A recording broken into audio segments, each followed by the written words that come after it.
So a lot of you in the comments have requested, hold on, I got something on my forehead. A lot of you in the comments have requested that I cover a video on what is the Taft Hartley Act if the president was to invoke that. So here we go.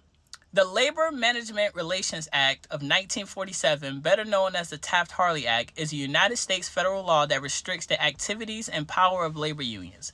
It was enacted by the 80th United States Congress over the veto of President Harry S. Truman, becoming law on June 23, 1947. And you might ask yourself, why did President Harry Truman want to veto this bill? I'll tell you why. See, Truman sympathized with workers and supported unions. He vetoed the Taft-Hartley bill, explaining that it abused the right of workers to unite and bargain with employers for fair wages and working conditions. So President Harry Truman, right here, who looks like he's about to drop the most fireest album of the year, was pretty much like, hey, Congress, I'm vetoing this bill, all right?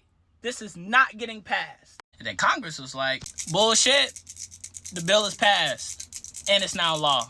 You see, the Taft-Hartley Act was heavily criticized for undermining collective bargaining, right-to-work laws, employer rights, election process, welfare funds, safety provision, and plant productions. Pause the video and you can read all of those right here.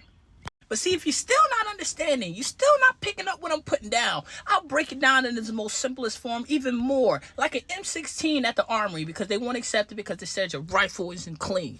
The Taft-Hartley Act was intended to protect employee rights by unfair practices by unions. The act prohibits unions from performing certain practices and requires disclosure of certain activities. The act has many detractors who feel that the act has hurt labor laws and decreased worker rights.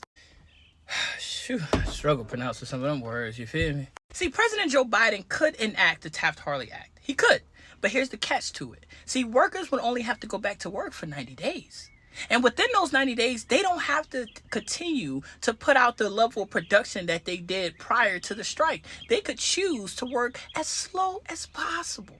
And then after 90 days, they will go back on strike and we will be back to square one. The CEO of the ILA actually did an interview where he doubled down on his stance for the port strike. And if you would like to see me cover that in my next video, leave a comment down below and I'll make a video for you guys. Also, I will keep you guys up to date, so stay tuned. Hit that follow button. You know the vibes. I ain't even about to have no more Skittles to be shaking. As long as we tracking.